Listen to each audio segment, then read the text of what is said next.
Chapter 1. Logan concentrated on the road as he navigated the narrow mountain roads leading to River's End Ranch.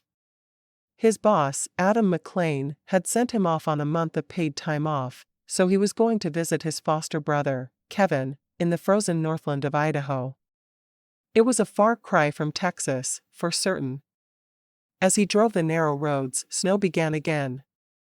He'd spent several hours in a blizzard in Colorado, so it was only logical he'd hit another snowstorm in Idaho.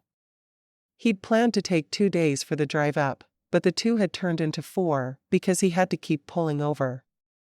Texas boys were not taught how to drive in the snow as a matter of course, unlike most of the rest of the country. And they certainly weren't taught to drive in the mountains during snowstorms. Mountains were hard enough without snow. As he drove, he let his mind wander. He'd lived on the McClain Boys Ranch since he was 14 years old, and his mother had decided he was too unmanageable to keep around. At first, he'd hated the ranch and everything about it, including the sons of the family who ran the ranch. They'd had stupid names after some boys in a movie, which made them all stupid to his way of thinking. And then something had happened after he'd been there for about 2 months. He realized he was no longer living to get in trouble. Instead, he was looking forward to the hard work they did at the ranch. He went to school all day, and studied and did chores all night. But the people at the ranch genuinely cared about him. It had been strange, but he'd gradually started to think of the place as home. When it had come time to get a job and move on, he'd gotten a job and moved, but he'd moved into the bunkhouse on the ranch property, and his job had been as a cowboy there at the ranch. For the past 5 years, he'd lived in a small cabin on the property that had been built by the original orphan boys who'd made their homes at the ranch. It wasn't big and spacious, but it was perfect for a single cowboy like him. He felt like he owed the McClains so much after the way they'd treated him that he had never thought to use his vacation days. He'd sign up for them, but he'd work somewhere around the ranch anyway. That was why Adam, the oldest brother who now ran the ranch, had told him he was leaving the ranch for a full month. He had the vacation days saved up, and he was going to take them if it killed him.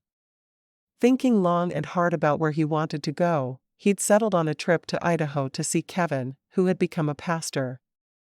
He'd written awesome things about the destination ranch he now worked for, doing weddings and holding Sunday services, and Max had found himself intrigued. He passed a sign that said Riston was only 20 miles away. With as hard as it was snowing, that would be a blessing. Kevin had arranged for him to have one of the cabins at the ranch, and he found himself getting more and more excited as he drove. He hadn't seen Kevin since his last trip home, which had been 5 years before? It would be good to see his favorite brother.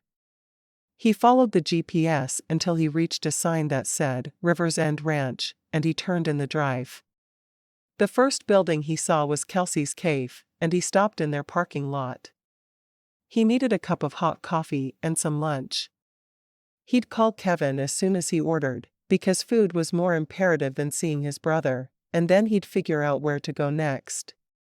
Leaving his pickup truck in the small parking lot in front of the cafe, he hurried inside, hoping Kevin would have some warm clothes he could borrow. The men had always been close to the same size, so he was sure he could wear whatever Kevin had. He hadn't really thought things out well when he'd left Texas. 70 degrees in Texas had quickly turned into 20 degrees in Idaho. He would have to take some time to get used to the cold. Rubbing his arms briskly, he hadn't even thought to buy a coat. He looked around the cafe and spotted a booth in one corner, sliding into it. He grabbed a menu and glanced at it, hoping someone would come see him soon. That coffee was a necessity with as cold as he was. A leggy blonde in a pink uniform approached him. "Hi, I'm Joni. You new here?" Max nodded. "I'm here to visit my brother." She tilted her head to one side and pursed her lips. "Who would that brother be?" "Kevin Roberts." Her face lit up. "Oh, Pastor Kevin. We're happy to have you here. Do you want to hear the specials?" I just drove here from Texas with no winter coat. I think more than anything, I need a cup of coffee. She nodded. I'll get the coffee and then come back and tell you the specials. Bob made gumbo today, and that will warm you through and through. Get me some gumbo with that coffee, would you? Max was certain no one could make gumbo as well as his foster mother, Lillian, but even bad gumbo would warm him up a bit. She grinned. I'll be right back. Max watched her go, admiring the way her backside moved in her awful uniform. If she was an example of what they had here at the ranch, he'd be happy to stay for a bit. He pulled his phone from his pocket and tapped Kevin's number. Hey, it's Max. Max. Did you make it in? When I saw it start snowing this morning, I got a little worried you wouldn't make it today either. I'm sitting in Kelsey's cave. A very pretty blonde is walking toward me with a cup of coffee and a bowl of gumbo. He winked at the blonde, who blushed just a bit. I can't get away until this evening. Have lunch, then go to the main house. They'll tell you where your cabin is, Kevin told him. I'll come see you as soon as I can get away. What are you busy doing? It's not Sunday. Max was well aware that pastors didn't only work on Sundays, but he had to rib his longtime friend. Kevin laughed softly. I have a wedding tomorrow, and we're going over vows and doing a quick rehearsal. Max frowned. Kevin wouldn't have time for him the next day either. All right. Well, come see me when you find a minute. Explore the ranch.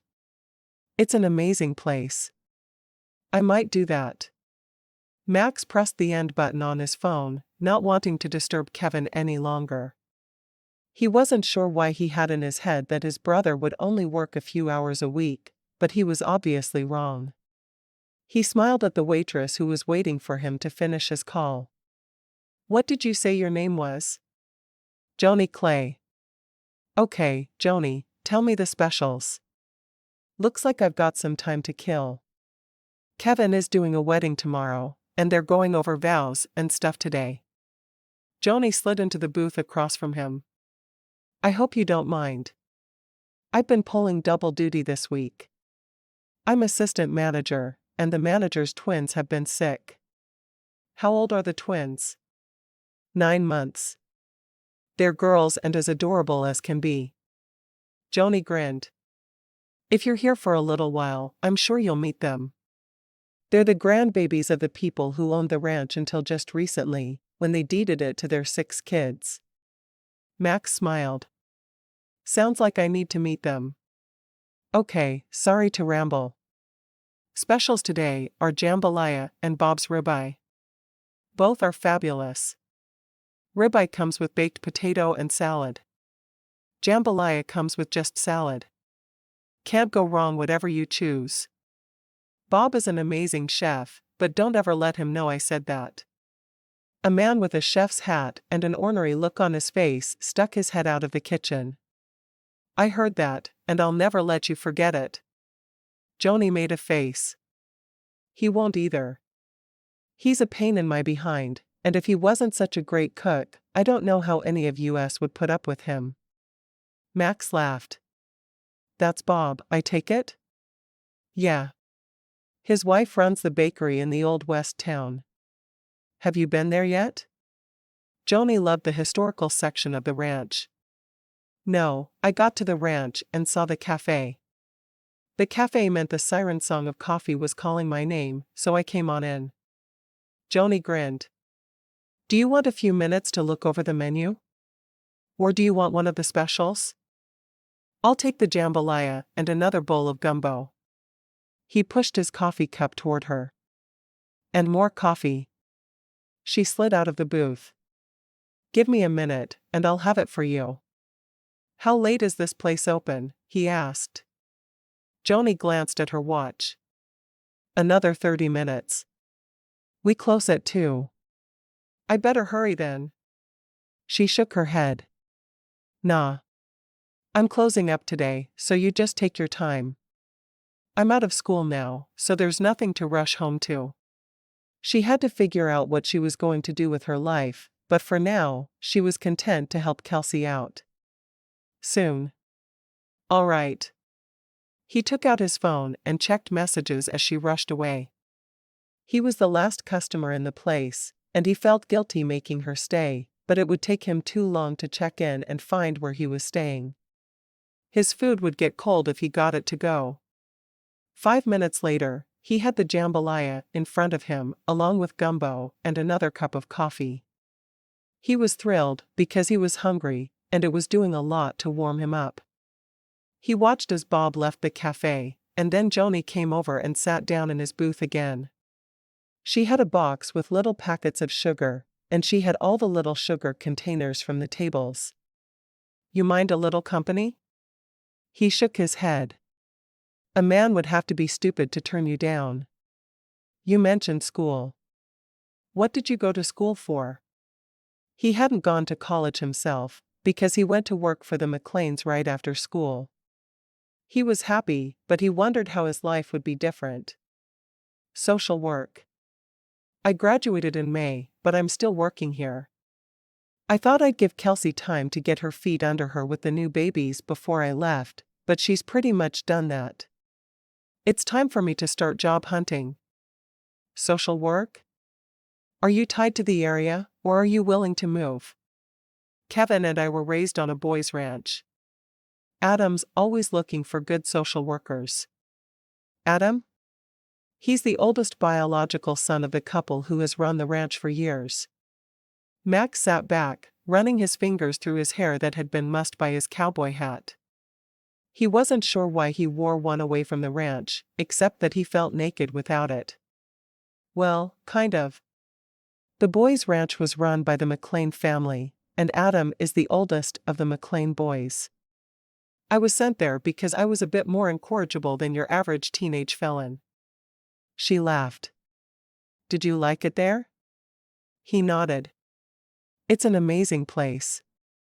I still live and work there 16 years later.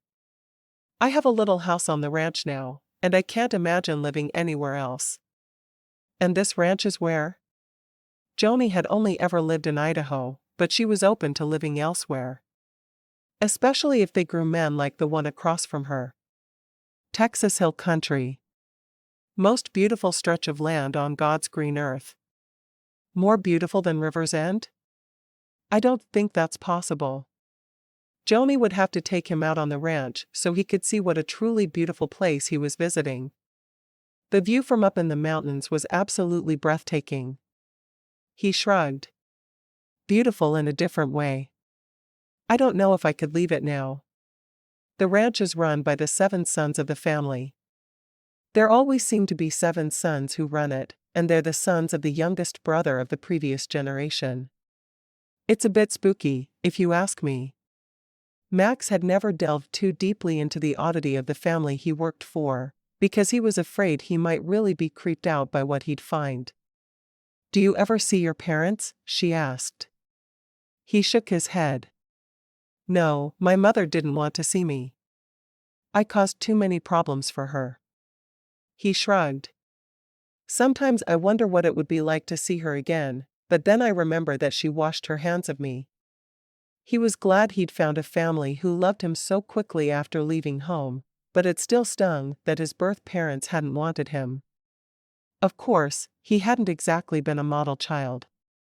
Joni wanted to ask what he did that was so terrible, but she didn't think it would be a good idea. That's sad. I can't imagine doing that to a child of mine. He shrugged. I messed up. That was the end of it for her. But you were happy where you ended up? He nodded. I really ended up exactly where I needed to be, which was hard to believe when I got there. I really felt like I was surrounded by love for the first time in my life. He remembered grandparents who had seemed to love him, but he hadn't seen them since he was 5.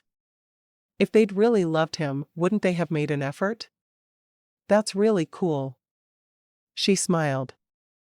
That's the kind of work I want to do, and it's why I got my degree in social work.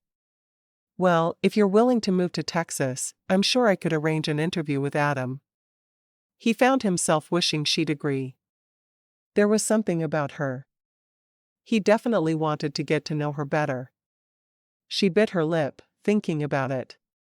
I might be willing to interview, but it's so far away. She wasn't sure she could live outside of the mountains of Idaho, though. They were in her blood.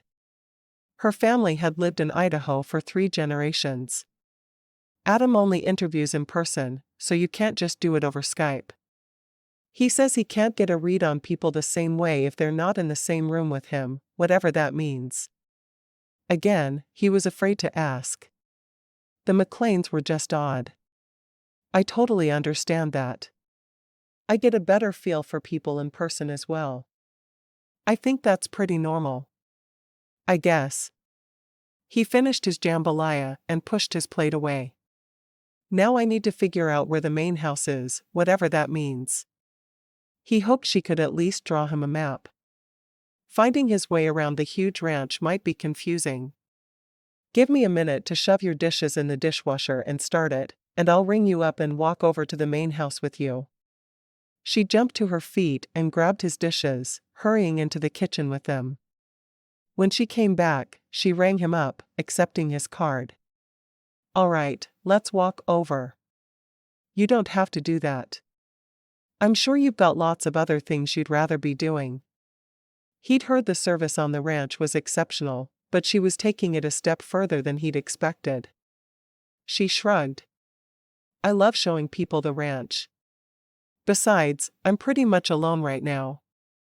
I'll probably do karaoke at the restaurant tonight, but those are my only plans for the day. Kevin and Bridget usually go too. Do I have to sing if I go to karaoke night? She shook her head. Not if you don't want to. Do you sing? Sometimes. I enjoy singing, but it depends on my mood.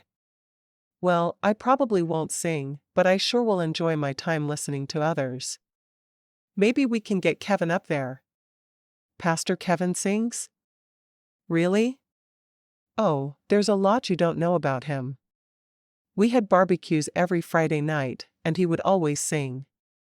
I don't know how they talked him into it, but he was really good. Sang all the old Garth Brooks songs. I've never heard anyone with as much natural talent as he had, and he wanted to be a pastor. I'll never get it. I guess there's no way to understand what's in other people's minds. If he loves what he does, then we should all be happy. I can't believe he never sings for karaoke night. They always go, and they sit and talk and hold hands. They usually go with Bridget's twin, Kaya, and her husband, Glenn. I haven't had the pleasure of meeting Bridget yet. Is she nice? Max found he was very curious about Kevin's wife. Nice? Joni thought about it for a moment. How could she describe Bridget accurately?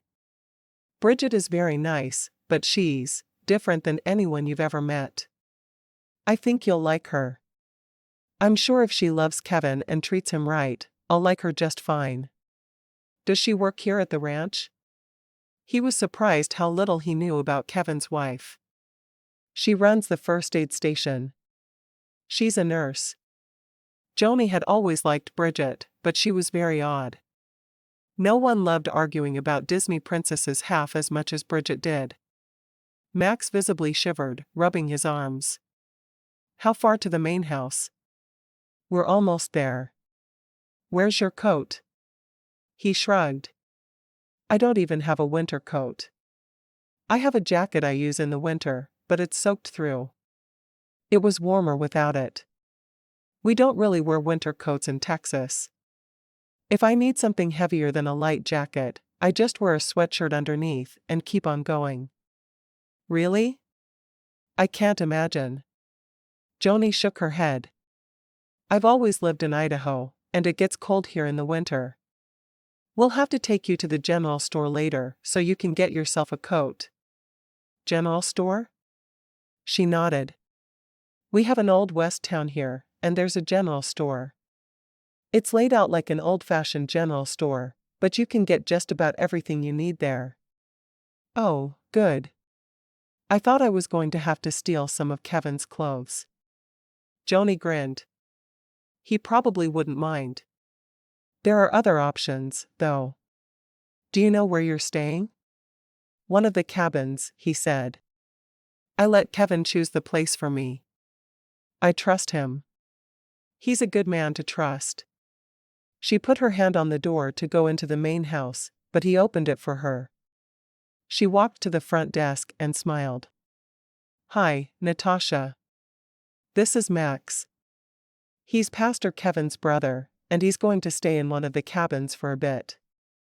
She looked at Max. How long are you here for anyway? About a month. Natasha grabbed a key. This will open your front and back doors. She pulled out a map and circled a square on it. You're here, but you want to go to your cabin, which is here. Follow the road around. Max nodded, taking the key and the map. Thank you. Do you want to put a credit card on file for incidentals? He pulled a card from his wallet and handed it to her. Can I charge meals to my room? In the restaurant you can, but not in the cafe. We have too many locals eating there for it to be practical. Natasha handed him a few brochures. This will explain everything we do here at the ranch. I hope you'll enjoy your stay. Max eyed Joni. I have a feeling I'm going to love it here. Chapter 2.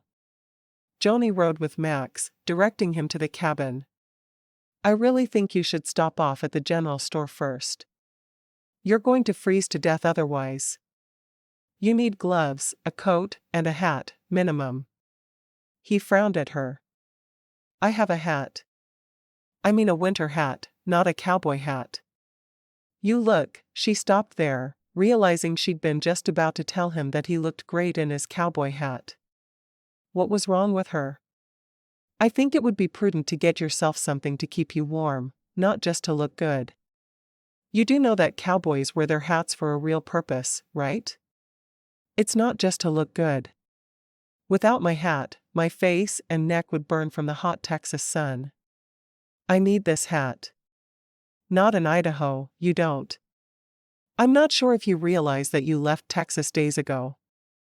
It's time for you to try to acclimate and dress like the natives dress. Or you can freeze to death. He frowned at her. I'm sure my cabin will be warm. Yes, it will. You're planning on staying inside for an entire month? You won't go outside to go to the diner?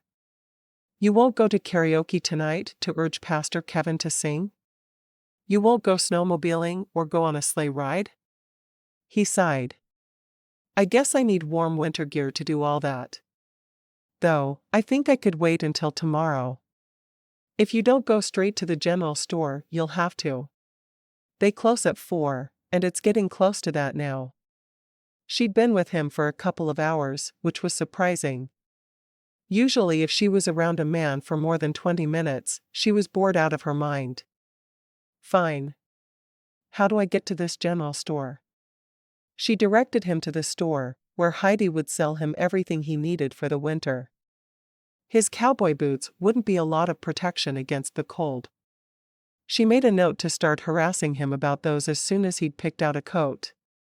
She had no idea if he had the money to buy the things he needed, but she was sure Heidi would let him use her employee discount if it came to that.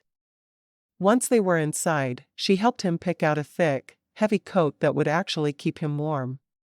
Then she found a pair of gloves. Now for the boots. Boots. I have boots. You have boots that are perfect for chasing down calves and riding horses. I'm talking about boots that are good for snowmobiling and hiking in the snow. Joni crossed her arms over her chest, glaring at him. If you don't keep your feet warm, you'll catch your death of cold. And then Bridget will have to take care of you and nurse you back to health, and Kevin will be mad at you because you kept his wife away from him. Are you sure you studied to be a social worker and not a writer? 'Cause those tales you're telling me sure do sound like you're practicing making up stories. Boots. Heidi walked over then, looking back and forth between the two of them, a huge grin on her face. Introduce me, Joni. I didn't know you were seeing anyone. Joni made a face. I'm not. He came into the diner a couple of hours ago. He's Pastor Kevin's brother. Heidi looked at him for a moment. I don't see a resemblance. Max had to laugh. I'm half Mexican, and he's as white can be. We're foster brothers. I see. Heidi turned to the display of boots. Joni's right. You need something that will keep your feet warm or you'll get sick. It's too cold to run around without proper protection on your feet. It's only November. Max protested. Heidi and Joni exchanged a look. We had our first snowfall in mid-September, Joni told him. You're not in Texas anymore, Toto. Apparently not. He sighed, giving in and looking at the boot display. He saw a pair of fur-lined hiking boots. Will these work? Heidi nodded. What size? Once she had her answer, she hurried off to the back room to find the right boots for him. Max looked at Joni standing beside him. She assumed we were a couple. Joni shrugged. This ranch is known for matching people up. We even have a semi-crazy old lady who feeds people snickerdoodles, talks to fairies, and pushes people together every chance she gets. Why does she do that? He asked, frowning. Which thing? Any of it. Doesn't she think that if people want to get together, they can figure it out on their own? I'm sure she doesn't think so. I've not been part of her matchmaking before, but I've seen enough of it to know she feels like she's extremely vital to every one of the matches. Joni picked up a hat and handed it to him. You can wear your cowboy hat over it, but make sure you have that on to keep your head warm. Why do you want me to wear my cowboy hat over it? You like how I look in my hat, don't you? Max's eyes danced with amusement. She was sweet, and he'd already figured out that she blushed when she was teased too much. He would enjoy exploiting that fact. Joni blushed, turning from him. You're being a pain, Texas. He grinned, hurrying in front of her and tapping his index finger against her nose. I am just calling things as I see them. That's how we do things in Texas, you know. Heidi came back with the boots in his size, insisting he try them on. I want to make sure they fit you right before you walk out of here with them. She looked over at Joni. Are you going to karaoke tonight? Joni nodded. I plan on it. I'm enjoying having a little more free time. I'm sure you are. As long as I've known you, you've had your face buried in a school book. Now you're working like a crazy woman for Kelsey. How are the twins? Have you heard? Everyone on the ranch felt they had a vested interest in the first grandbabies of the next Weston generation. The sheriff came in at lunch. He said they were mostly better, but Kelsey felt like she wanted them home from daycare for one more day. So I'll run the diner tomorrow, and she'll be back Monday. Kelsey was the youngest of the Weston siblings, and she'd married the sheriff, Shane Clapper. Oh, good. I hate that they got so sick. When are Wilbur and Bobby due back? Have you heard? They'll be here the Wednesday before for Thanksgiving. Bobby said she was going to be here from Thanksgiving through Christmas. I think that's a little over a month, but she wants to be with her grandbabies for their first holiday season. You can't blame her for that. Heidi shook her head. Sure can't. She's so in love with her grandbabies, it's almost comical. It would be impossible to not love those two sweethearts. Joni looked at Max, who was standing wearing the snow boots. How do they fit? They feel tight, but I think they're supposed to. They're warm. He took a few steps in them. I think they'll work for outdoor activities. Looking at Joni, he frowned. I think since you forced me to come in here and get all suited up for winter, you owe me a tour of the ranch. Tomorrow? Joni shook her head. I have to work tomorrow. I can do it after church on Sunday. He grinned.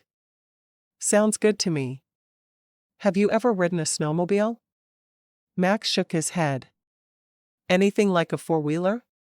When he'd been a teenager, they'd done some four-wheeling on the ranch, all of them ending up covered in mud and laughing. Peter, Adam's father, had always laughed, but Lillian would get annoyed with the extra work it caused her. I guess a little. Joni hadn't really had the opportunity to ride either very much. She'd always studied harder than anyone else she knew, and that kept her from having a lot of fun outdoors. Her schooling mattered to her, though. I'm in. Do you go to church here on the ranch? I can take you to lunch after, and then we can explore. Sounds good to me.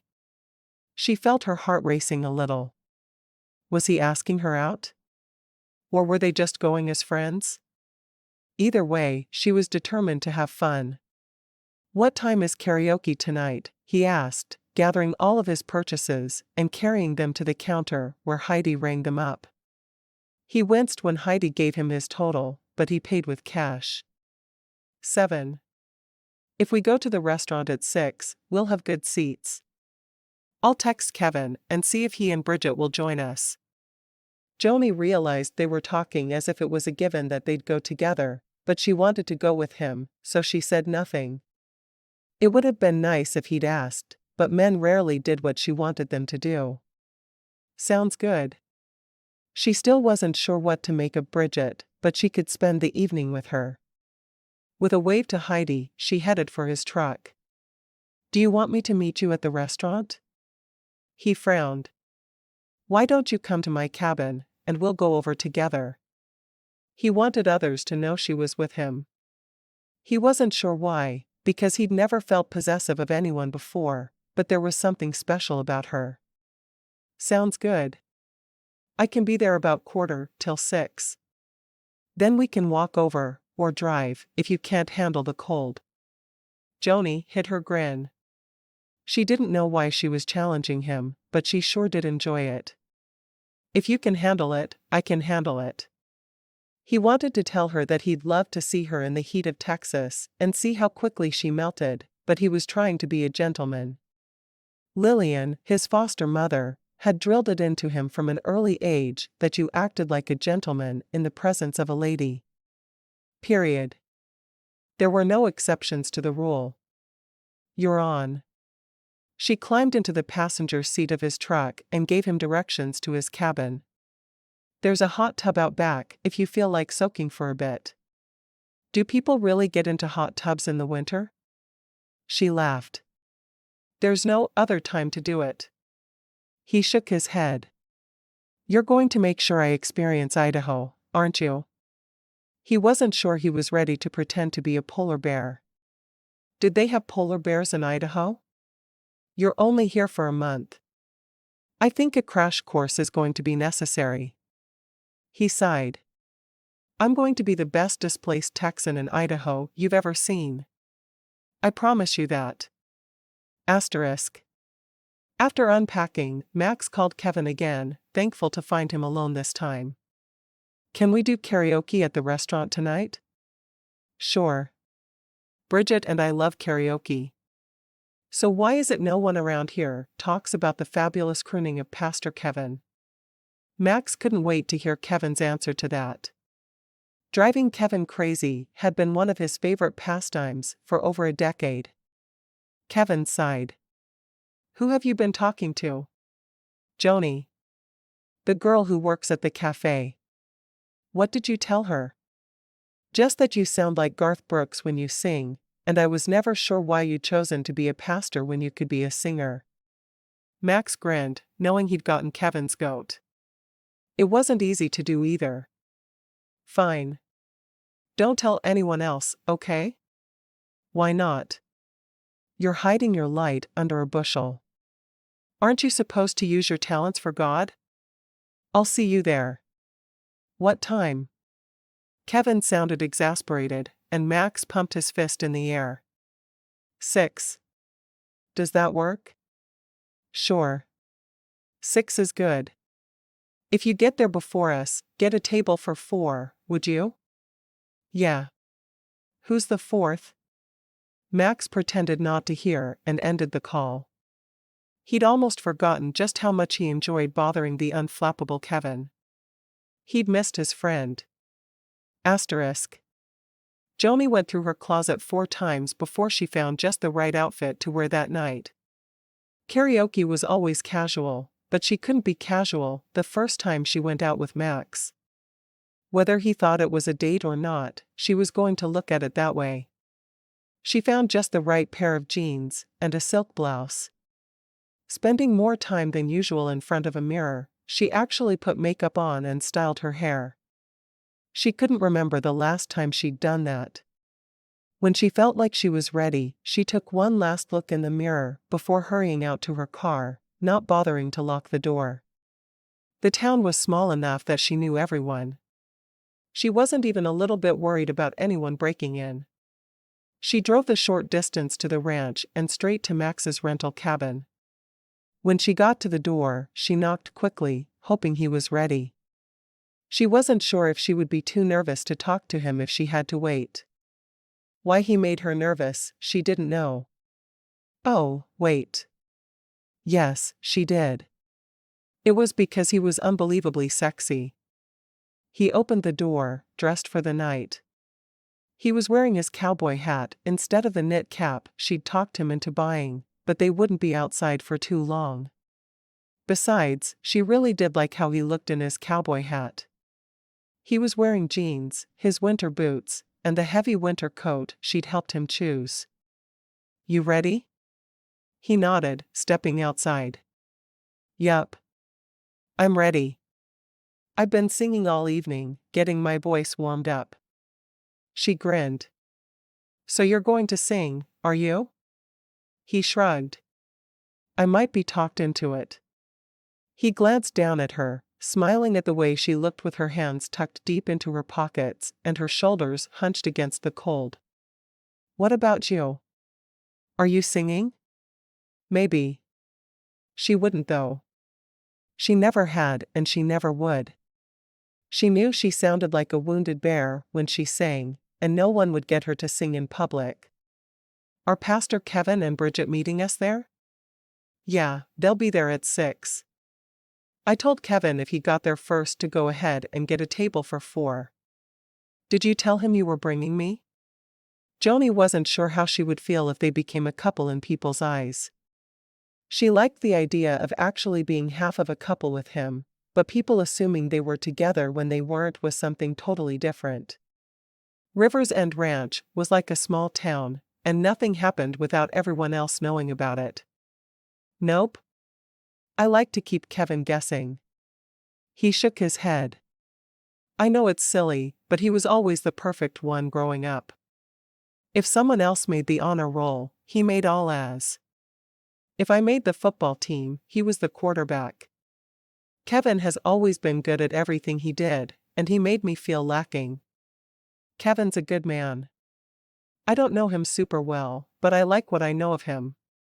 She looked at him. This isn't going to be one of those things where you guys try to out-macho each other, is it? Nope. I tried that when we were teenagers, and Kevin would never rise to the bait. He was too good for that, too. That's the thing about Kevin. His goodness is innate. It's not an act at all. It's real. I can see where it would be a pain to grow up with someone like that. It was. I wasn't exactly known for my good behavior, and Kevin never looked down on those of us who were there for foster care, but he was always the good example. Sometimes I just wanted to mess up his hair so he'd be imperfect. So Kevin wasn't one of the foster kids? Yes and no. He was left as a baby on the McClain's doorstep, and he was raised in the house with the brothers. He shook his head. I think that's why it's so frustrating that he's perfect. He never got into trouble to end up there like the rest of us. She laughed. When you meet Bridget, you'll know that he's kept on his toes. She's just a bit too strange to be a pastor's wife. I'm not sure how they fit together, but you know they do. You look at them, and you can see how much they love each other. I guess that's good. Of course, it just means Kevin was perfect at finding a wife, like everything else. Just wait. Chapter 3. The evening proved to be fun, filled with laughter. Max understood now what Joni had meant about Bridget being slightly odd. When she demanded to know which Disney princess was his favorite, he'd felt a bit like he'd fallen down a rabbit hole, but he did his best not to let on. After Max had argued until he was blue in the face, trying to get Kevin up on the stage, they walked back toward Max's cabin. I brought a deck of cards. What do you say we play strip poker, Pastor? Joni looked at Max with shock in her eyes, only to find him laughing. You were joking? Please tell me you were joking. It was hard to believe a man she'd met just hours before thought she'd play strip poker with him. I was definitely joking. I like to embarrass the pastor, because, well, probably because I'm evil, but I sure do enjoy it. Max grinned at her, and she shook her head. Won't you go to hell for torturing a man of God? Joni asked, finding it hard to believe that Max would so openly torment a pastor. If I will, I was done for a very long time ago. Max looked over at Kevin, who was shaking his head and laughing. Does Lillian know you talk that way? Kevin asked. Are you kidding? I'm 28 years old, and I still think she'd wash my mouth out with soap. Kevin frowned at Max. She never really did that. She threatened to once. Told me she was sick of my bad attitude and potty mouth. Max shook his head. He'd had the utmost respect for Lillian, and when he'd realized she had heard him cussing, he'd stopped immediately. She misses you.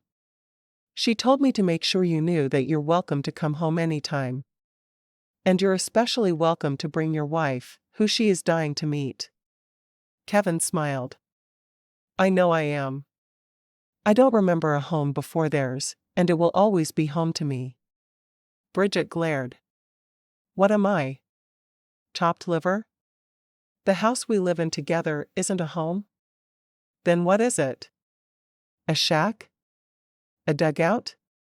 Max bit back a laugh. Feisty Bridget amused him a great deal. Kevin just laughed, refusing to rise to the challenge in Bridget's voice. Have I told you I love you lately, Bridget? Bridget sighed heavily. Not in the last few hours. I'll do better. I promise. He put his arm around his wife and kissed the top of her head. Max smirked. Bridget was everything Joni had said she'd be and more, but it did seem like Kevin had met his match in her. He couldn't help but be pleased that Kevin seemed so happy. When they got into his cabin, he found a basket of fruit and assorted chocolates on the counter.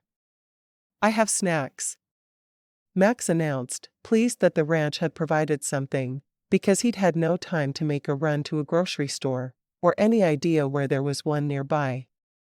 He could go to the general store, but he had a feeling he'd be happier with the prices at the nearest grocery store. They didn't end up playing a game, but instead sat around the spacious living room chatting. Joni found herself coupled with Bridget on one end of the room, while Kevin and Max chatted on the other side. Joni couldn't seem to stop looking at Max, watching him helplessly. There was something special about him. Whether he was special enough for the relationship to go anywhere was still unknown. Bridget started laughing softly. Max seems like a good guy. I don't know about good, but he seems like a fun-loving man, and that's something I think I'm looking for. Joni had always been light-hearted and happy, and she looked for someone who wouldn't bring her down. He was one of the foster boys at the ranch, wasn't he? One who moved in when he was a teen. I don't know a lot about it, but he said he moved there as a teen. He never mentioned what he did, and I have a feeling it's none of my business. Joni was curious, but she didn't feel like she had the right to ask. Are you going to find out? Do you want me to grill Kevin? I bet I could let you know. Joni shook her head, barely resisting rolling her eyes. If he feels like it's something I should know, then I'm sure he'll tell me. Until then, I need to be satisfied with the knowledge that he's a productive member of society now, and no longer in any kind of trouble. Bridget wrinkled her nose. Well, that's no fun at all. I don't think looking at the life of a man who was raised in the foster care system should be enjoyable for anyone. Joni wasn't sure if she was feeling more upset that Bridget wanted to know about Max in particular, or if she was offended that Bridget was trying to figure out something that was confidential. Either way, she thought Bridget should drop the topic. Fine. Bridget leaned against the back of the couch and crossed her arms. How are Kelsey's babies doing? They're mostly better, Joni said, relieved at the change of subject.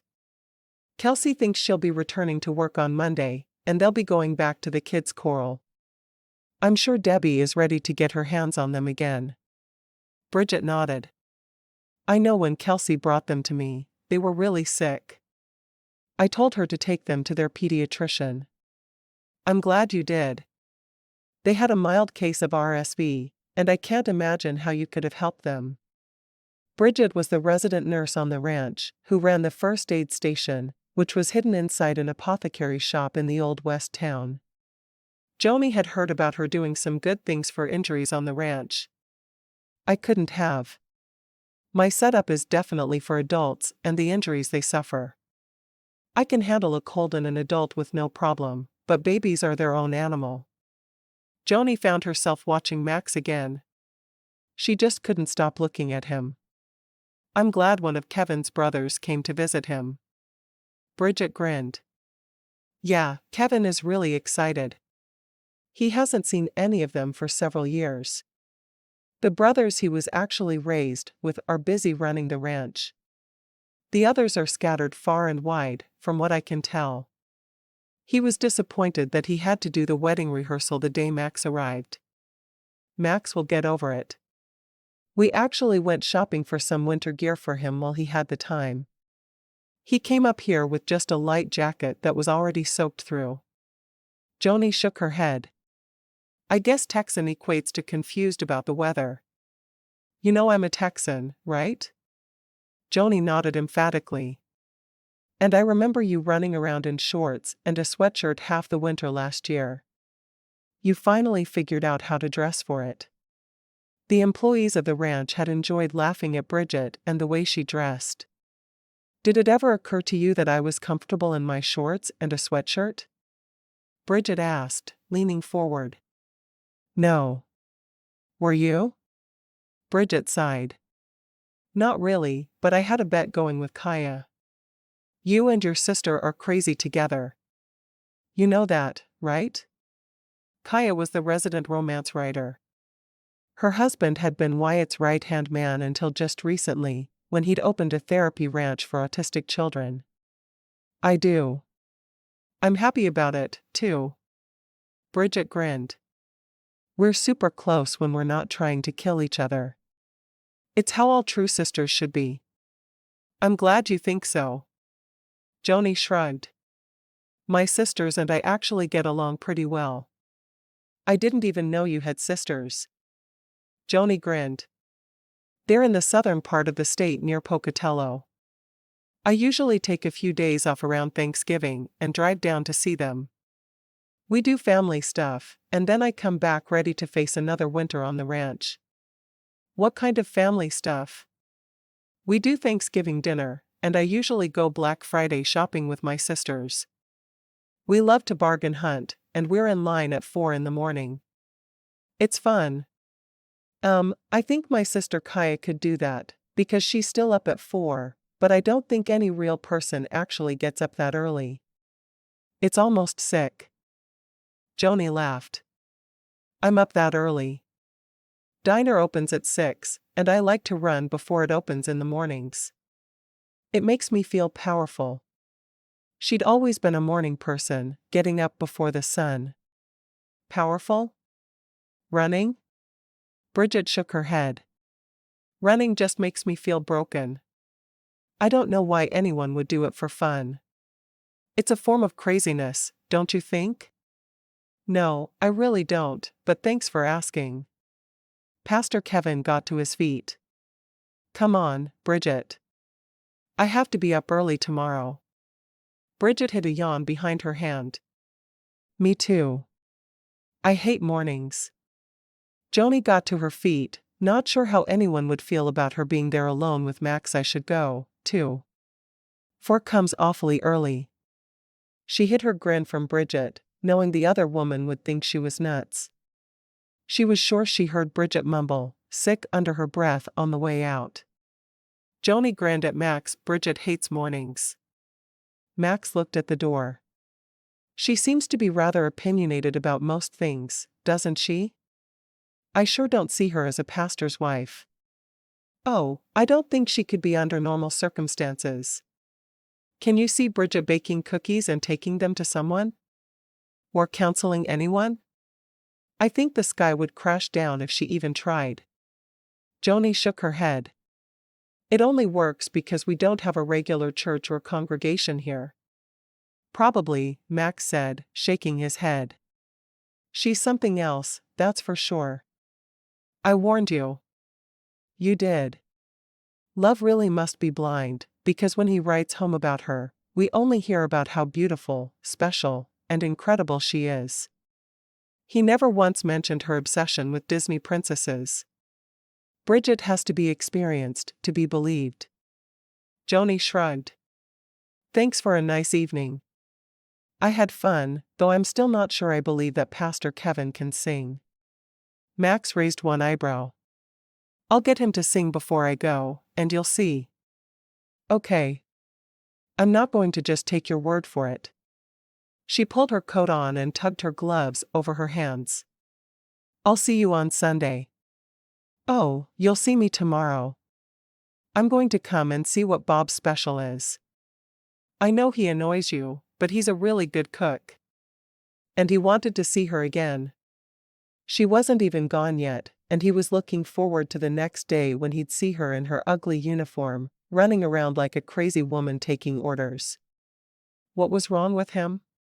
He is. This ranch is lucky to have him, but... Don't tell him you said so. I get it. He walked out to her car with her, wondering if it was too soon to try to steal a kiss. Back in Texas, he wouldn't have hesitated, but Joni was new to him. She was special, and he didn't want to scare her off. I'll see you at breakfast time probably. What time does the cafe open? 6. I'll get there about 1:45. I'll see you then. He took his hand out of his pocket and rubbed the back of one finger against her cheek. Your skin is as soft as it looks. I couldn't believe that was even possible, so I had to touch it. Joni looked up at him, snowflakes on her lashes. The snow wasn't falling hard, but it was steady. Good night, Max. Good night, Joni. He watched as she got into her little beat-up car and drove away. He couldn't help but watch her until her tail lights disappeared. I think I'm in trouble. A voice from behind him said, In trouble? I don't think so. I think you've finally found your way. Max spun around to see an older woman standing in front of his cabin. That wouldn't have been strange, but she was wearing fairy wings, and she seemed to be walking a rabbit on a leash. Excuse me? The woman began talking again, slowly and exaggerating every syllable. I said. You have finally found your way. Why do you say that? Are you hard of hearing or just a bit dense, boy? Neither, that I know of. She sighed, shaking her head. Well, I'm Jacqueline Hardy, and I'm the resident fairy watcher here on the ranch. They help me help others. You, my friend, are here to find your destiny. Fairies? My destiny? Was the woman batty? She started speaking slowly again. Yes. Your destiny. Do you know what destiny means? Of course, I know what destiny means, but I'm not sure why you think I'll find it on a ranch in the middle of nowhere, Idaho. Don't dismiss the people you meet here. That's your first mistake, my boy. Max was getting a little annoyed with how the woman kept referring to him as my boy. It sounded very condescending coming from her lips. I haven't dismissed anyone. Don't. Come see me when you're ready. I live in the house with the gnomes and fairies in the yard. She turned and walked away, trying to keep the rabbit on the leash from hopping off. Slow down, Mr. Fluffybutt. We're not in a race. Max watched her leave, wondering who had just wandered into his life. He'd ask Joni about her the next day. As soon as the thought crossed his mind, he wondered why he thought of her instead of Kevin. Oh, that's why. Because Kevin doesn't have blonde hair and legs that go on forever. He turned to go into the cabin and shut the door behind him. As soon as he was inside, he dug through the drawers in the bedroom for the clothes he'd unpacked earlier. Finding his swim trunks, he quickly changed, went into the back of the cabin, and pulled off the cover of the hot tub. He sank into the large tub all the way up to his neck, leaning his head onto the back of the tub. It took him 3 minutes to determine that Joni was right. He loved the cool breeze on him and watching the snow fall as he sat outside in a hot tub. This was a good place for him. A good place to think about who he was. He'd spent the past 10 years working for the ranch. He was happy there, no doubt about it. And working there helped him to feel like he was paying the McClains back for all they'd done for him. But was he letting the rest of life pass him by? Was he using the ranch as more of a hiding place? He needed to think on that, because hiding wasn't the answer. He wanted to embrace life, not escape from it. Of course, the fairy bunny lady didn't seem like she planned to let him avoid anything. Chapter 4. Max woke early the following morning, as he always did. He changed into shorts and a sweatshirt. He knew Joni would have a fit if she saw him dressed that way, but he needed to run, and he wasn't sure how anyone could run covered in layer upon layer of clothes. He thought he'd run through the old west town, along the highway, and then come back and toward the café. He couldn't believe how excited he was to see Joni again, especially since they'd spent most of the day prior together. Never had he been excited to see a woman right after a night out together. He was more of the type who said he'd call after the first day and promptly forgot all about the woman. He laced up his tennis shoes, absolutely refusing to run in boots. He left his cabin, heading for the route he'd mapped out in his head. As he ran, he inhaled the frigid morning air, thankful that he didn't live in such a cold climate. In Texas, the summers may be as hot as blue blazes, but at least he didn't have to worry about freezing his toes off. The further he ran, the warmer he became, finally stopping in front of the café just before 6. He could see Joni inside setting up her cash register, and he ran in place, doing some light stretches until she came over and unlocked the door. "You could have knocked, and I'd have let you in," she told him. Max shrugged. "I needed to cool down anyway. I like running in the cold. Much nicer than running in the summer in Texas. Maybe you should try to find a job here on the ranch. I know Glenn just left to start a therapy ranch, and he was the right-hand man of our resident horse whisperer. I've never worked anywhere but at the ranch. I'm too happy there to even think about living somewhere else." Joni frowned. She wasn't looking forward to him leaving. Already she felt as if she belonged with this man. "Well, come on in. Do you want me to get you some coffee?" "Yes, please. Coffee and whatever Bob has for his breakfast special." "Corned beef hash, 2 eggs, and 3 blueberry pancakes," Joni told him. "That good?" "Sounds great. How do you want your eggs?" "Over medium is good." He loved to mix the yolks with the corned beef hash. He watched her as she walked away, enjoying the gentle sway of her hips. After she'd disappeared, he pulled out his phone and checked his email. Nothing. Not surprising. He wasn't the best correspondent, email or written. He didn't enjoy reading and writing letters, so he tended to avoid that sort of thing. Joni was back a moment later, sliding a cup of coffee in front of him. "Bob's got both of our breakfasts on. You mind if I sit and eat with you? You don't have to wait tables? Nah. No one ever comes this early on Saturday. I really think we should wait to open until 7, but then we'll have someone come in and surprise me. I'd love it if you ate with me, then. I had a really good time last night. The ranch is pretty amazing. I ran through the old west town and along the street this morning. It's so peaceful here that I was simply amazed.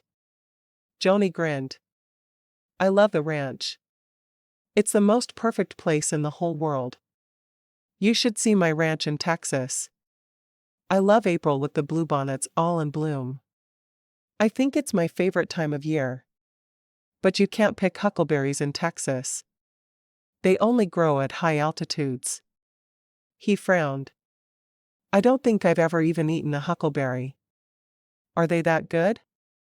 Joni shrugged. I like them, but I think they're an important part of summer. No idea why. It's just what we do. Well, maybe Bob will make me a huckleberry pie. Joni laughed, shaking her head. Bob does not bake. Instead, he married Miranda. She's the resident baker in the old west town. You need to go over on Kolach Day. I swear that woman can make you get down on your knees and beg when she makes them. So why doesn't she make them every day? Wouldn't that make sense? He would think the most popular items would be a daily thing. Says they're too time-consuming. Good thing about working with Bob is that she sends some over every Kolach Day for Bob. He never notices that we each have one before giving him the bag. Max threw back his head and laughed. I'm a Kolach lover myself. I wonder if she makes them as well as my foster mom, Lillian. She made them for Sunday morning breakfast when we were growing up, and I would go to sleep every Saturday night drooling. He frowned. I wonder if she still makes them for the boys, and I just don't get any. Joni shook her head at him. I'd say you were a mess, but I sure do understand being obsessed with kolaches. She looked over her shoulder and saw that Bob had slid the plates through the window. I'll be right back.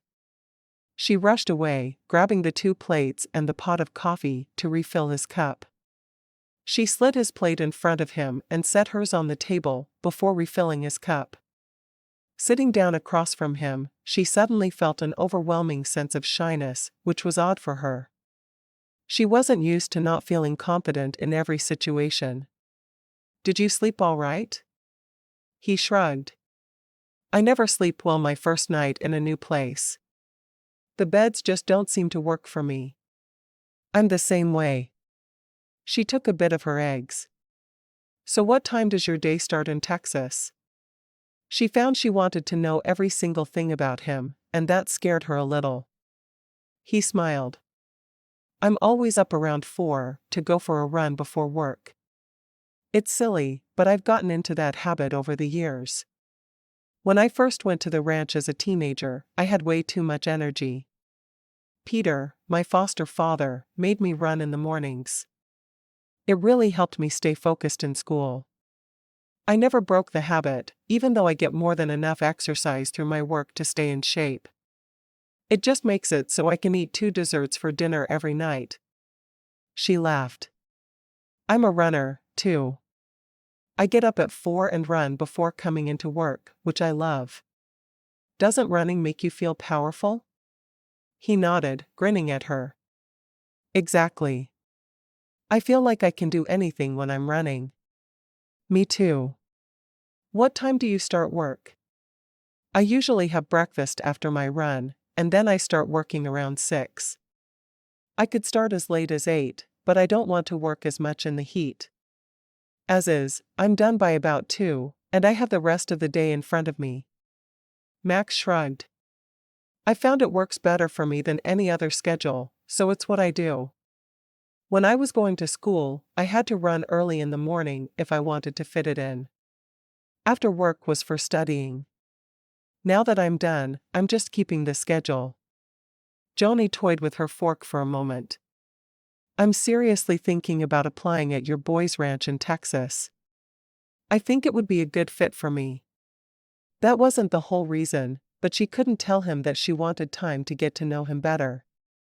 Max felt the excitement rush through him at the idea of her working near him in Texas. They wouldn't see each other at all during the day, but it would be a chance to date and spend time together in the evenings. I'll talk to Adam and see if he'd be willing to interview you. I have a master's in social work.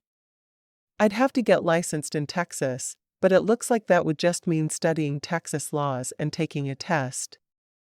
I passed the Idaho test, so it shouldn't be a big deal to learn the laws specific to Texas. I can get you a resume to send him if you want. Sounds good to me. He'll want you to come for an interview. Joni frowned. Kelsey will be back to work Monday. I could probably take a day or two in the next couple of weeks. I'll let him know. Max grinned. Make sure you use Kevin as a character reference. His word will go far in Adam's eyes. I'll do that. She finished up her breakfast and leaned back in the booth. I need to get these dishes to the kitchen and make sure Bob isn't doing something nutty. I'll see you tomorrow after church? What about this afternoon? His eyes met hers. I heard there's a movie theater in Reston. There's got to be something out we'd both like to see. She frowned for a minute, then nodded. Sure. I usually do my grocery shopping on Saturday afternoons, but I can put that off. Are you a creature of habit? She nodded. I'm afraid I am. I don't mind changing things around when it's just my recreation time, but grocery shopping is very specific, and it needs to be done right after work on Saturday. That would be smart. And for dessert, serve ice cream or something that you don't cook. You don't want to scare him away on the first date. Bob was always blunt to a fault. It didn't make him very lovable, but at least he was able to give good advice. Sounds good. Thanks, Bob. Pick something up at the bakery for dessert. She shook her head. I don't have time to get over there before they close. Bob pulled his phone from his pocket. I need an emergency dessert. Fancy as you can make it. There was no greeting, but there was no doubt in Joni's mind he was talking to his wife, Miranda. Thanks. Delivery? He ended the call. Pastor Kevin will bring it over on his way to the wedding he's doing today. He was in line for kolaches. Wonderful. Thanks, Bob. Bob grunted in response. Come back here at 11, and I'll show you how to make a shepherd's pie. I'll make a couple of them for a bonus special for the day, and you can make one. You're not such an ogre after all. Don't believe that for a second. I'm only helping to get you out of my kitchen. Joni laughed and wandered back to the front of the cafe. One of the other waitresses was in, and she was taking an order from a new table. Joni went to the other table. Have you been helped? Asterisk. When Joni met Max right after work that afternoon, she had a chocolate cream pie in her hands. I had Miranda send something over for dessert. Bob's instructions for how to make the shepherd's pie were in her head, and she'd even made one herself under his tutelage. Grocery store? Max asked. Why don't you follow me to my place in town? I'll drop off the pie, and then we'll ride together to the grocery store. Does that work for you? Sounds good to me. He didn't like the idea of being in separate cars anyway. I'll be right behind you. Joni was a ball of nerves as she drove the 20 minutes to her small home in Reston. She'd shared half of a duplex with her friend Liz, another waitress at the cafe, until 18 months before when Liz had married one of the guests and moved to California with him. She missed Liz a lot, but she knew her friend was happy, and that was what really mattered to her. Pulling into the driveway, she shut the car off and jumped out to put her pie into the fridge. She'd taken a quick peek at it, and it had looked wonderful to her. She hoped it tasted just as good as it looked, because it was awfully pretty. She hurried back out and met Max at his truck, climbing in beside him. She'd have driven, but she was afraid her car, held together by duct tape and string, might offend him a bit. As a college student, it had been much more important to buy textbooks than a new car. She gave him directions to the only grocery store in Reston. When they arrived less than 2 minutes later, she climbed out of the truck and walked around next to him. "I'm buying all my usual stuff. I like to walk up and down every single aisle. I hope you're all right with that." He shrugged. "I don't have any kind of preference. I grocery shop when the fridge is empty and there's no longer anything I can cobble together for a meal." As they wandered through the store, she kept thinking about what Bob had told her to get. It was strange to have Max there with her, but it felt right too. She ran into Donna, Glenn's younger sister, in the produce aisle. They hugged quickly. "It must be strange for you not working here anymore. How's the ranch coming along?" Donna grinned, her eyes excited. "Beautifully. I love working with the kids so much." "Ranch with kids? Is it a boys' ranch?" Max asked. Donna shook her head. "No, it's a therapy ranch for autistic kids. We do equestrian therapy. Glenn is amazing. How's Kaya doing now that it's a working ranch?" Donna laughed. "I think she liked it better when it was quiet, but she's doing all right. She keeps odd hours, which makes it a little hard for her, but she says her brain only works to write at night, so she can't do anything about it. I remember Liz telling me about Kaya and May and their weird schedules. She could never stay up as late as they did to write with them. I still don't understand how they do it." "Oh, well. I need to get back. We're baking cookies for the parents of the therapy kids this week. I need to get back before Kaya drifts off into her writer world if I want any help." "Do you guys do therapy on Saturdays?" "Yeah, we do. It's a really busy day for us, because school is out." "Well, have fun, and I'll see you soon, I'm sure." Donna nodded with a smile. In a town the size of Reston, you see everyone you know all the time. As Donna hurried off, Joni turned back to Max. "Sorry about that. I know how it is. Our little town is the same way. You can't swing a dead cat without running into someone you know." Joni wrinkled her nose. "Why would anyone want to swing a dead cat?" "No idea. Because they're insane, probably." Max grinned at her. Joni picked up a head of lettuce for her salad, deciding to ignore the swing a dead cat statement for now. She wasn't exactly a cat lover, but it had to be a Texas thing. She'd never heard the expression, and he acted like it was the most normal thing in the world to say.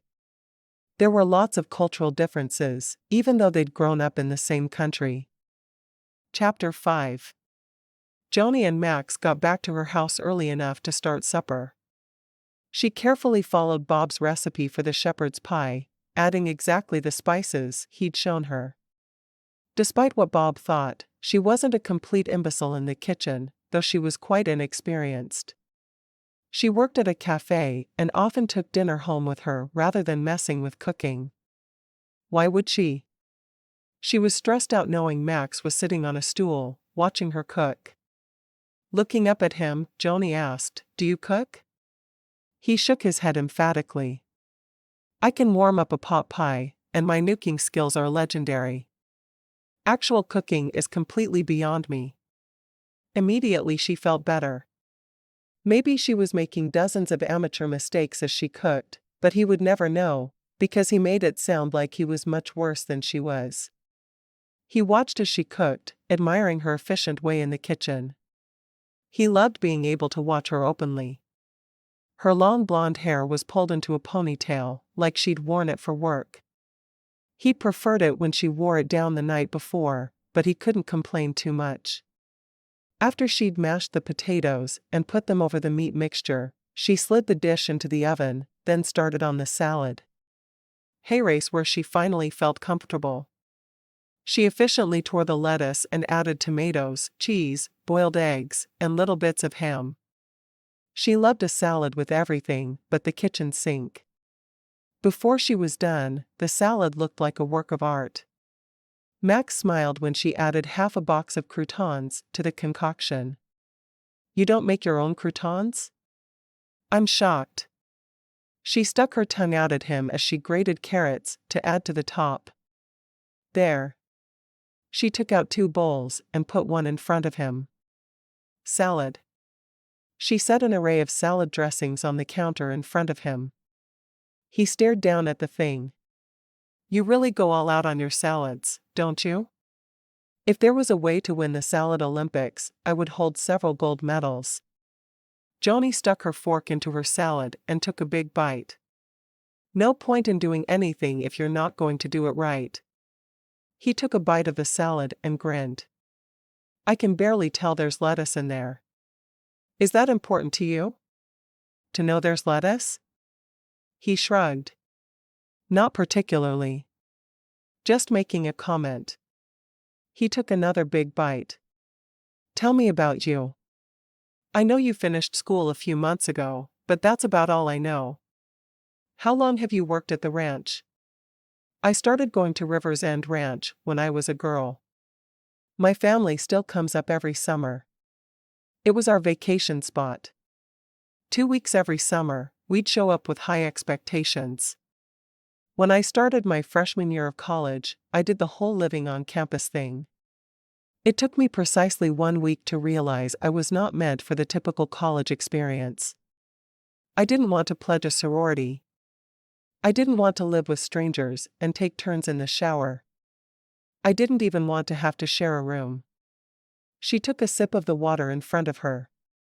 So, instead, I decided to see if the ranch was hiring. I finished out my freshman year and applied here for a summer job. I never went back to school and finished through online classes. It worked out so much better for me. Why didn't you like living on campus? She shrugged. Snobby roommates top the list. I fit in better here. Max studied her for a moment before shrugging. I guess that makes a lot of sense. If you're not of a certain type, I'm sure college can be miserable. That first year was for me.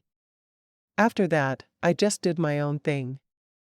Most people didn't even realize I was going to school, because I worked a regular shift and just kept going. I'd take finals week off.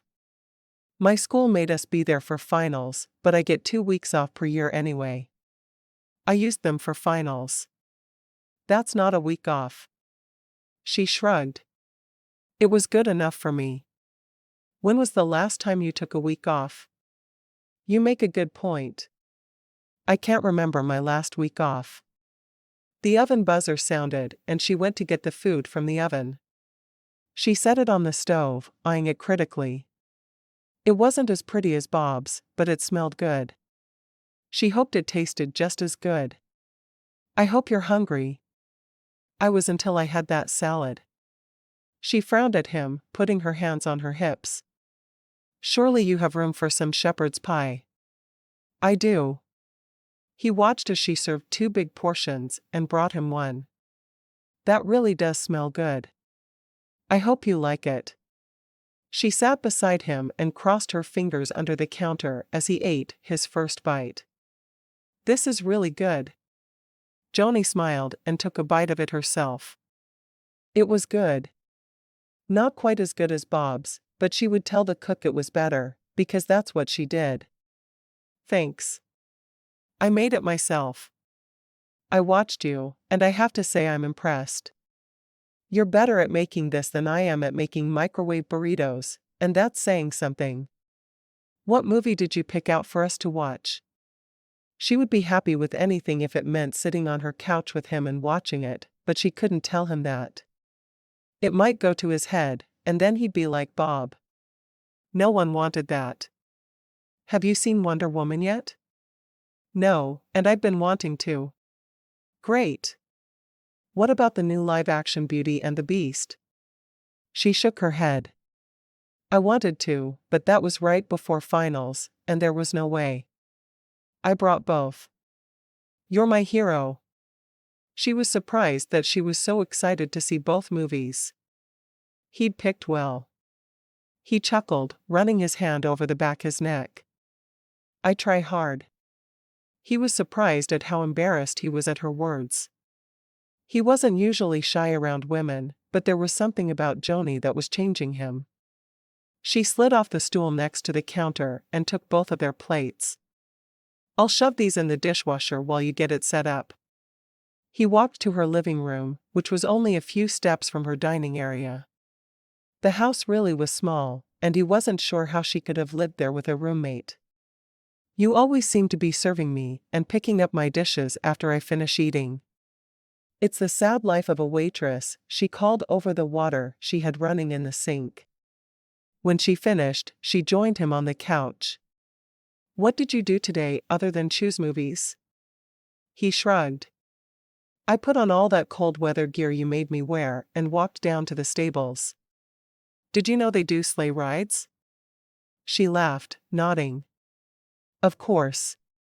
I've lived here for 6 years. Well, I didn't know. Max shook his head. I've never been on a sleigh ride, and it's something I've always wanted to do. How about it? How about what? Going on a sleigh ride with me? I hope you'll say yes, because I signed us up for Monday evening. Joni shook her head at him. How do you know I won't be sick of you by this time tomorrow? He shrugged, starting the movie.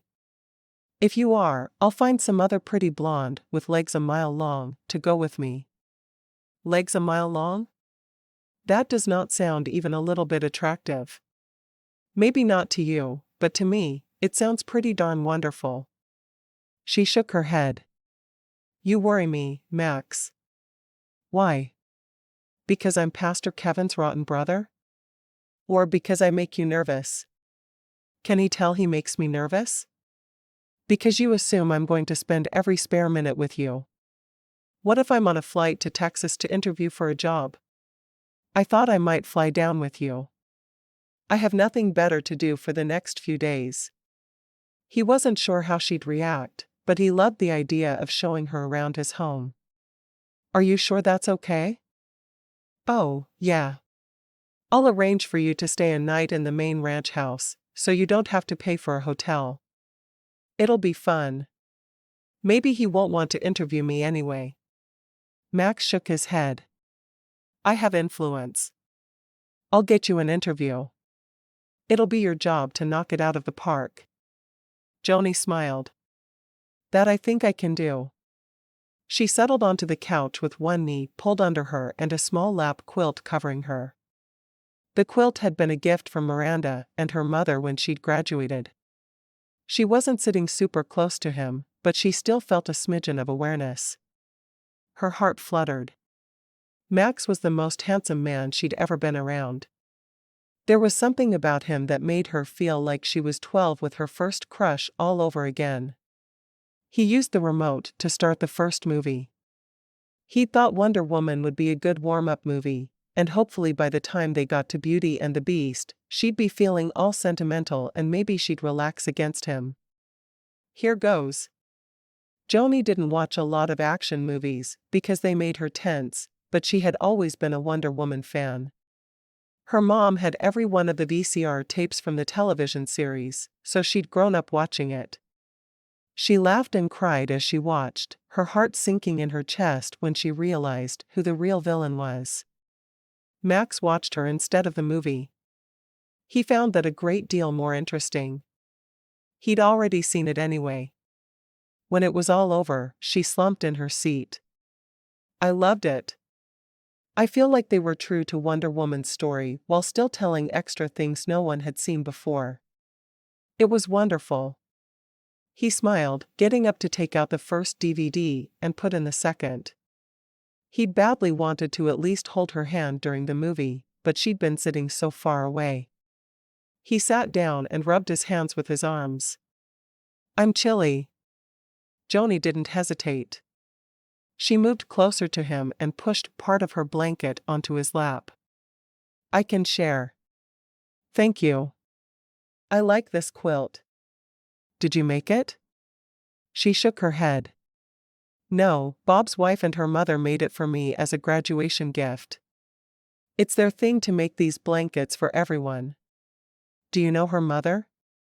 Oh yeah. She runs the kids' choral, which is our daycare on the ranch. She recently married Frank, the resident pilot. They're really good together. I didn't know the ranch had a pilot. Does he do tours? He does tours, and he flies in people who don't want to make the drive from an airport. He's a good guy. Joni felt his thigh pressed to hers, and she wondered if she should move away a little, but decided against it. The quilt was a lap quilt and not big enough to cover two people unless they were sitting very close. Max pushed the button to start the second movie, his arm going very naturally around her shoulders. After he'd done it, he was a little surprised with himself. He waited for her to tell him to back off. But she didn't. Instead, she snuggled a bit closer to him, her head resting on his shoulder. I haven't seen this one yet. Thanks for being willing to watch Wonder Woman with me again. Hey, I'm a guy who loved comic books. A superhero movie will never be turned down. And I'll never turn down a Disney princess movie, though after talking to Bridget last night, maybe I should. He laughed. That girl does like Cinderella, doesn't she? No one has ever loved Cinderella more, including Prince Charming. Joni tried to keep her face straight as she said it, but she couldn't manage it. She's just a tad bit daffy. A tad bit? In Texas we'd call that girl plum crazy. One of my brothers would have looked her right in the eye and said, "Bless your pointy little head." That always went over well. Joni laughed hysterically. Hush, now. I've been waiting months to see this movie. Yes, ma'am. Hushing immediately. He wasn't terribly interested in the movie, but he was very happy to sit with her snuggled into his side. He would be content. Joni loved the movie. She leaned forward to catch little tidbits. When it was over, she sighed. I loved the new songs. I loved that they gave both Belle and Beast more of a background. It was all wonderful. She turned to him, tucking one leg under her. What did you think? Like he'd watched any part of the movie when she was so entertaining. I loved it. It was fun. Really? He shrugged. I loved watching you love it. Is that good enough? She blushed, looking down. I didn't realize I was going to be your entertainment for the night. Neither did I, but there's no way I'd have enjoyed the movie half as much. He reached out and cupped her cheek in one hand. I can't remember the last time I had that much fun not watching a movie. Is that so? Joni shook her head. Why get it if you didn't care to see it? Oh, I wouldn't have minded watching it, but I loved watching you watch it. Was a good night all around.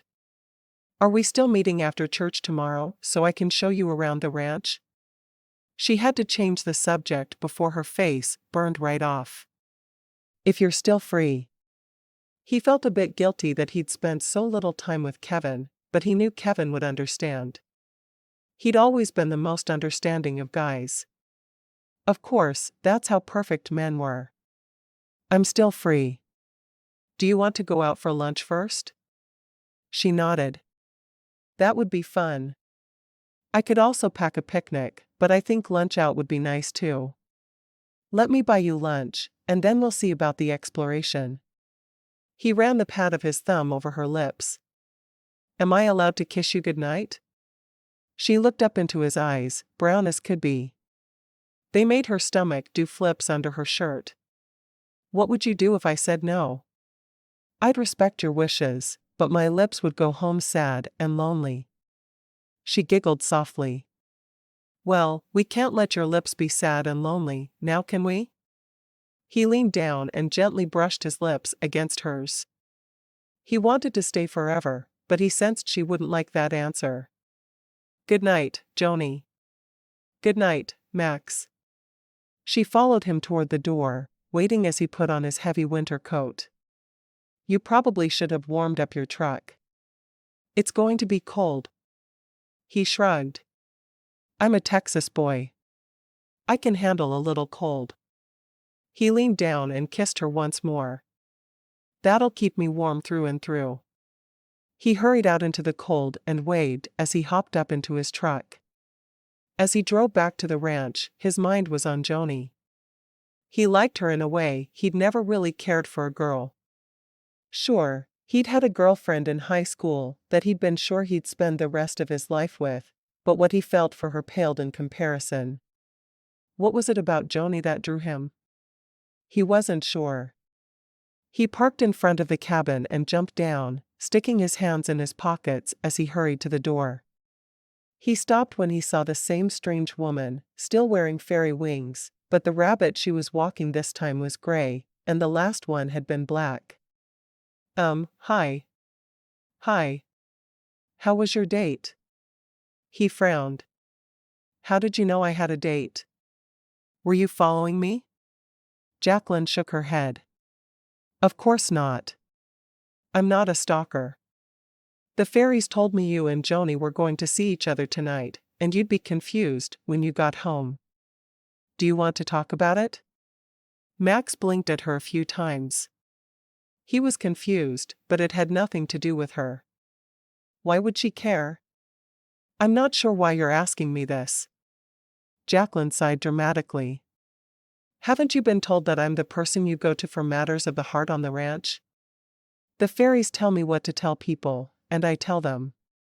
I guess you could say I'm the fairy whisperer, though why they won't just talk to people themselves, I'll never know. I think they like doing things the hard way, but don't you dare tell them I said that. Tell the fairies?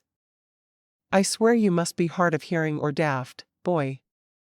I've never had anyone repeat everything I say the way you do. Have you had your hearing checked lately? My hearing's fine, Max replied, and I'm not daft. You just say very strange things. Of course, I do. I just told you I'm the fairy whisperer, boy.